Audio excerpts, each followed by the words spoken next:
രേണുസുതി ബിഗ് ബോസിൽ നന്നായി കളിക്കുന്നുണ്ടെങ്കിൽ തീർച്ചയായിട്ടും നിങ്ങൾ കമൻറ്റ് ചെയ്യണം കേട്ടോ. രേണുസുതിയുടെ പെർഫോമൻസ് ഇഷ്ടപ്പെടുന്നവർ കമൻറ്റ് ചെയ്യണം. രേണുസുതിയെ ഇഷ്ടമുള്ളവർ കമൻറ്റ് ചെയ്യണം. രേണുസുതിക്ക് വോട്ട് ചെയ്യുന്നവർ കമൻറ്റ് ചെയ്യണം. നമ്മുടെ രേണുസുതി ഇപ്പോൾ അടിപൊളിയായി കളിക്കുന്നുണ്ടോ നിങ്ങൾ പറയുക. അതുപോലെ രേണുസുതിക്ക് തലവേദന എന്ന് പറയുന്നത് സത്യമാണോ? നിങ്ങളുടെ അഭിപ്രായം എന്താണ്? അവർ ബിഗ് ബോസ് ഷോയിൽ വളരെ നെഗറ്റീവായിട്ട് വന്ന് കയറിയ ഒരാളാണ്. അവർക്ക് ഇവിടെ നിന്ന് കപ്പടിക്കാൻ സാധിക്കുമോ? അവർ 100 ദിവസം നിൽക്കാൻ സാധ്യതയുണ്ടോ? രേണുസുതിയുടെ ഇന്നത്തെ പെർഫോമൻസ് എങ്ങനെ ഉണ്ടായിരുന്നു? നിങ്ങൾ കമൻറ്റ് ചെയ്യണം. അതുപോലെ തന്നെ രേണുസുതിയുടെ തലവേദന ശരിക്കും സത്യമായിരുന്നോ? അവർക്ക് തലവേദന ഉണ്ടായിരുന്നോ?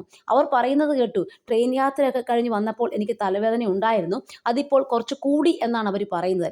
അത് വളരെ സത്യമാണോ അല്ലയോ എന്ന് നിങ്ങൾ കമൻറ്റ് ചെയ്യുക.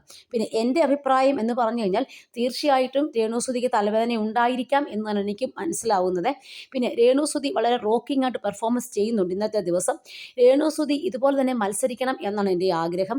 അവിടെ ഉള്ള ആൾക്കാർ ചിന്തിക്കുന്ന ഒരു പൊട്ട ബുദ്ധിയുണ്ട്. എന്താണെന്ന് ചോദിച്ചു കഴിഞ്ഞാൽ, രേണുസുതിക്ക് പുറത്ത് നെഗറ്റീവ് ആയതുകൊണ്ട് ഞങ്ങൾക്ക് തീർച്ചയായിട്ടും രേണുസുതിയെ അടിച്ചിടാം എന്ന് ചിലർ ചിന്തിക്കുന്നുണ്ട്. പക്ഷേ അതൊരു തെറ്റായ ചിന്താഗതിയാണ്, നമ്മൾ മനസ്സിലാക്കേണ്ടിയിരിക്കുന്നു.